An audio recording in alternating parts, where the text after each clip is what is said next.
Hey folks, welcome back to day 31 of 7 Habits of Highly Effective Teens.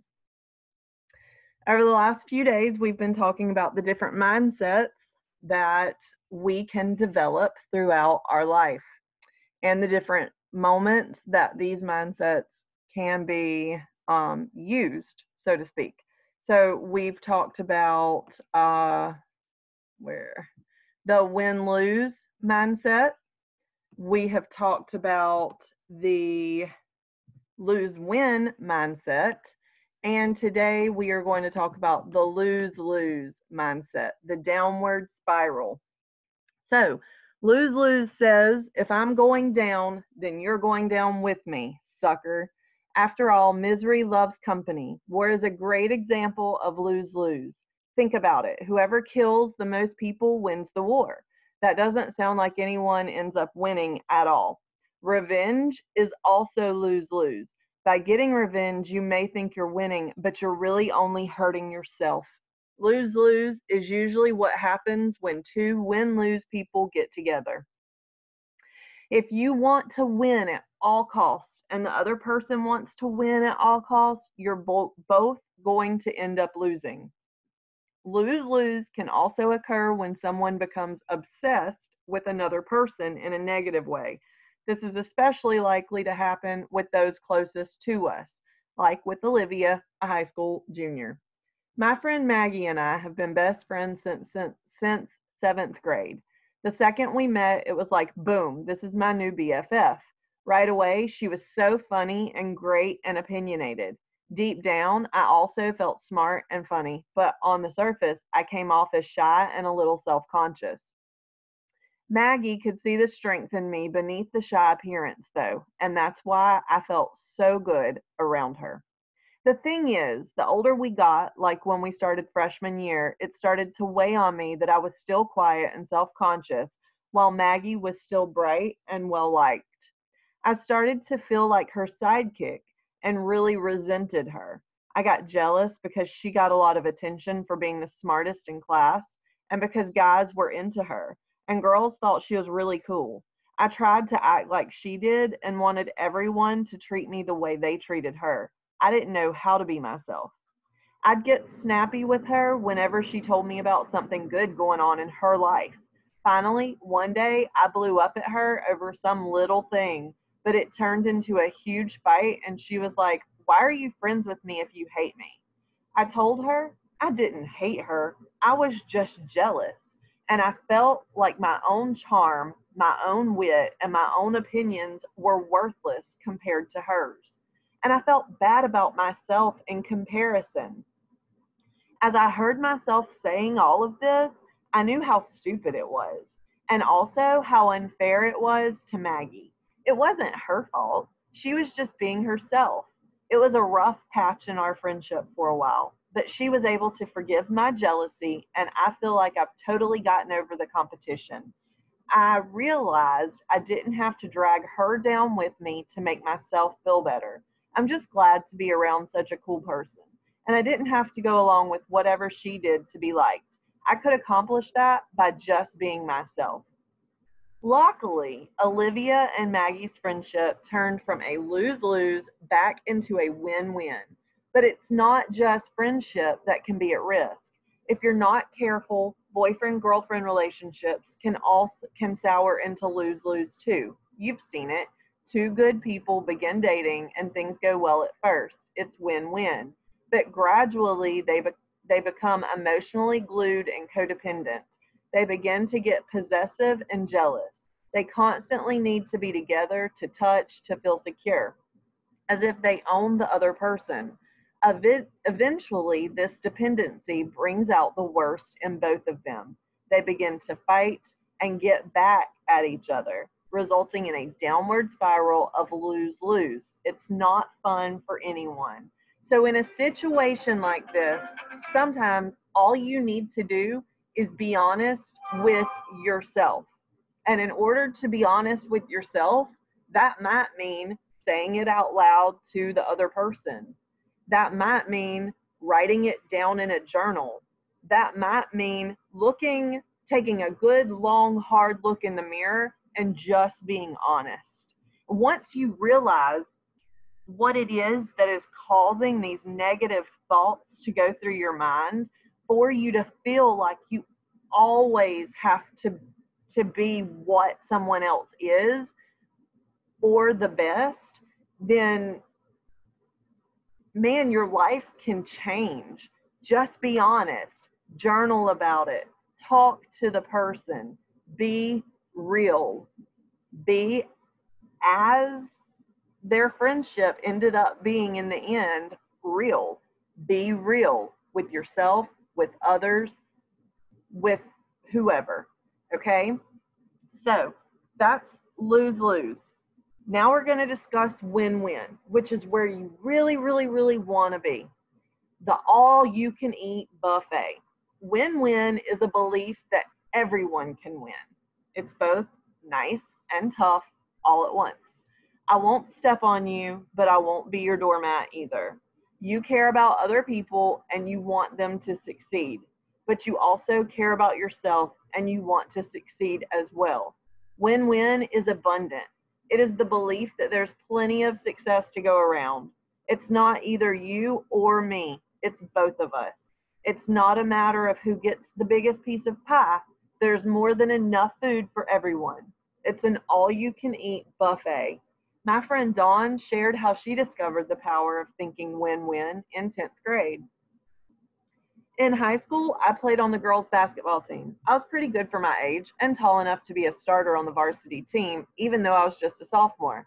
My friend Pam, another sophomore, was also moved up to be a starter on the varsity squad. I had a sweet little shot I could hit quite regularly from 10 feet out. Seriously, it worked every time. I began making 4 or 5 of those shots a game and began getting recognized for it. Pam obviously didn't like all the attention I was getting and decided, consciously or not, to keep the ball from me. It didn't matter how open I was for the shot, Pam flat out stopped passing the ball to me. One night, after playing a terrible game in which Pam kept the ball from me most of the game, I was as mad as I had ever been. I spent many hours talking with my dad, going over everything and expressing my anger towards my friend, turned enemy, Pam. After a long discussion with my dad, he told me that the best thing he could think of would be to give Pam the ball every time I got it. Every time. I thought it was literally the stupidest thing he had ever told me. He simply told me it would work and left me at the kitchen table to think about it. But I didn't. I knew it wouldn't work and put it aside as silly fatherly advice. At the next game, I was determined to beat Pam at her own game. I planned and plotted and came out with a mission to ruin Pam's game. On my first possession of the ball, I heard my dad above the crowd. He had a booming voice, and though I shut out everything around me while playing basketball, I could always hear Dad's deep voice. At the moment I caught the ball, he yelled, "Give her the ball!" I hesitated for 1 second and then did what I knew was right. Although I was open for a shot, I found Pam and passed her the ball. She was shocked for a moment, then turned and shot, sinking the ball for 2 points. As I ran down the court to play defense, I got a feeling I'd never felt before, true joy for the success of another person. And even more, I realized that it put us ahead in the game. It felt good to be winning. I continued to give her the ball every time I got it in the first half. Every time. In the second half, I did the same, only shooting if it was a designated play or if I was wide open for a shot. We won that game, and in the games that followed, Pam began to pass me the ball as much as I passed it to her. Our teamwork was getting way stronger, and so was our friendship. We won the majority of our games that year and became kind of legendary at school. The local paper even did a write up on our ability to pass to each other and sense each other's presence. Overall, I scored more points than ever before. You see, win win always creates more, an endless buffet. And as Dawn discovered, wanting another person to win fills you full of good feelings. By passing the ball, Dawn didn't score fewer points, but eventually scored more. In fact, they both scored more points and won more games than if they had selfishly kept the ball from each other. You probably do more win win thinking than you give yourself credit for. The following are all examples of the win-win attitude. You recently got a promotion at the ice cream shop you work at. You share the praise and recognition with all of those who helped you get there. You were just elected to an important school office and make up your mind not to develop a superiority complex. You treat everyone the same, including kids that are outsiders or sit alone in the cafeteria. Your best friend just got accepted at the college you wanted to get into. You didn't make it. Although you feel terrible about your own situation, you are genuinely happy for your friend. You want to get dinner. Your friend wants to see a movie. You jointly decide to download a movie and order in to eat at home. So, how to think win-win? How do you do it? How can you be happy for a friend when he just got accepted to a college and you didn't? How can you avoid feeling inferior to the girl next door who has those cheekbones? How can you find solutions to problems so that both of you can win? Might I suggest 2 clues? Win the private victory first, so overcome yourself, and avoid the tumor twins. Trust me, you'll see. So, win the private victory first. It all begins with you. You are an extremely insecure and haven't paid the price to win the private victory. It'll be difficult to think win-win.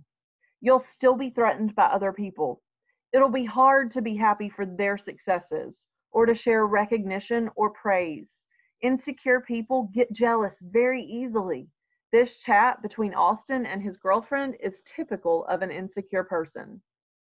Amy, who's the dude who keeps liking all your posts on Tumblr? Asks Austin. Who?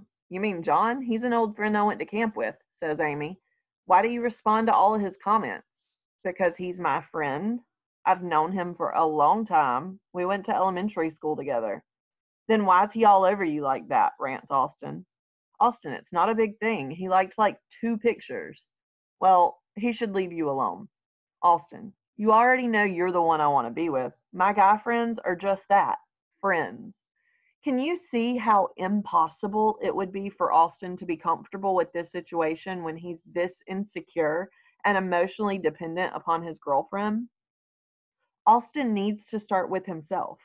As he makes deposits into his personal bank account, takes responsibility for his life, and gets a plan in place, his confidence and security will increase, and he'll start enjoying other people instead of being threatened by them. Personal security is the foundation for thinking win-win. Avoid the tumor twins. There are 2 habits that, like tumors, can slowly eat you from the inside. They're twins, and their names are competing and comparing. It's virtually impossible to think win-win with them around. Competing? Competition can be extremely healthy. It drives us to improve, to reach and stretch. Without it, we would never know how far we could push ourselves. For example, the glory of the Olympic Games is all about excellence and competition, and it motivates young men and women to work hard and become amazing athletes. In the business world, competition drives innovation and growth, but there's another side to competition that isn't so nice. In the movie Star Wars, Luke Skywalker learns about a positive energy shield called the Force, which gives life to all things. Later, Luke confronts the evil Darth Vader and learns about the dark side of the Force. As Darth puts it, you don't know the power of the dark side. So it is with competition. There is a sunny side and a dark side. Both are powerful. The difference is this: competition is healthy when you compete against yourself, and when it challenges you to reach and stretch and become your best. Competition becomes dark when you tie your self-worth into winning, or when you use it as a way to place yourselves above another. While reading a book called The Inner Game of Tennis by Timothy Gallwey, I found some words that say it perfectly. Tim wrote, "When competition is used as a means of creating a self-image relative to others, the worst in a person comes out. Then the ordinary fears and frustrations become greatly exaggerated. It is as if some believe that only by being the best, only by being a winner, will they be eligible for the love and respect they seek. Children who have been taught to measure themselves in this way often become adults driven by a compulsion to succeed, which overshadows all else. A famous college coach once said that the two worst traits an athlete can have are a fear of failure and an inordinate desire to win, or a win at any cost attitude. I'll never forget an argument I had with my younger brother after his team beat mine in a game of beach volleyball. I can't believe you guys beat us, I said, shaking my head in disbelief. What's unbelievable about that? He replied. You think you're a better athlete than me? I know I am. I mean, no offense, bro, but like, look at the evidence. I went way further than you in sports. But you're using your own narrow definition of what an athlete is.